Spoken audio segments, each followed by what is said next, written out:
Ganda! Gagawa ka ng bagong kanta? Haharanahin mo ako?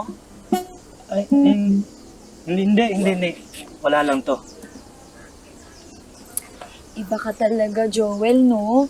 Ang dami mong talent. O eto, hopya. Huwa ka. Sige na nga. Alam mo, hangang-hanga ako sa'yo. Matalino ka. Tapos, ang dami mo pang kayang gawin. Katulad niyan, pagtutugtog ng gitara.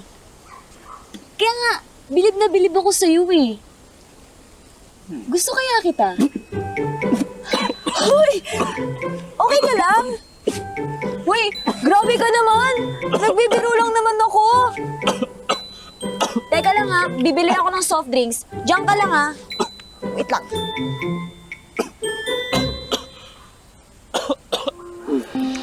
Thank you, Nicole, ah. Belly. Uy, grabe ka naman. Ako, kilala mo na, tapos ikaw di pa kita kilala. Sorry, madumi kasi kamay ko eh. Sige. Okay lang naman eh. Ano, tara na. Iwan mo na yan.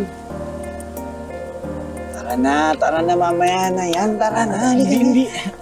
Iwan mo na, dali. Hindi ako marunong maglaro. Dali, marunong ka. Tara na. Hindi ako marunong. Sige na, marunong ka. Tara. Sige na. Yan ang bahala sa'yo. Kaya mo to. Ha? Paniwala ka lang sa akin, okay?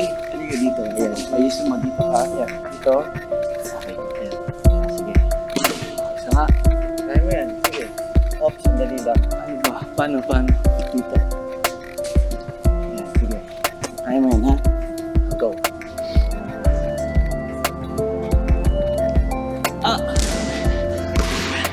Sabi ko sa'yo, di ko kaya eh. Okay, kaya? Magtiwala ka lang sa sarili mo, okay? Okay? Sige, go. Ano yan? Paano ba? Okay, sige. Ganito ganito. Dito mo siya hawakan, tapos hawakan mo siya dito. Yan. Ganyan. Tapos bend mo yung ano mo.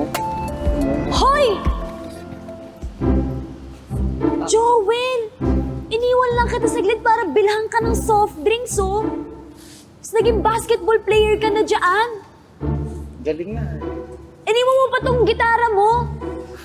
Ay, iba ka talaga. Lahat na lang gusto mong gawin? Baka talaga Joel Garcia, no?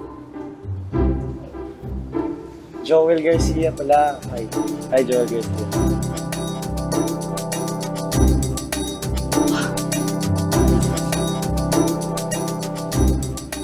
Tungkol pala sa scholarship ni Pastor Bert. Kaya mo naman yun, di ba? Yes naman, Nay. Nag-aalala lang ako, anak, kasi kailangan daw na mataas daw ang maintaining grades.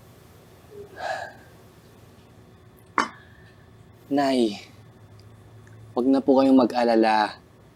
Ako pong bahala. O, sige na. May ginagawa pang nanay. Sige po. Alam mo na ako kusina.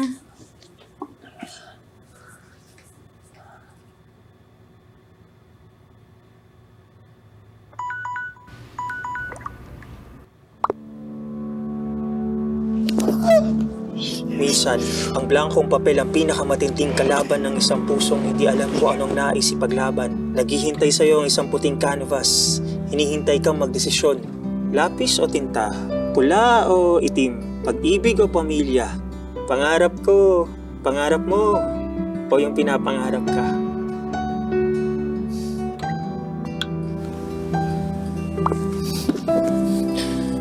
Paano ka nga naman magsisimulang lumaban kung hindi mo alam kung anong nais mong pagwagian? Pero kailangan mo nga ba magdesisyon? O lilipas rin ang lahat ng ito? Maiintindihan naman na siguro ng blankong pahina kung kailangan mo munang magpahinga.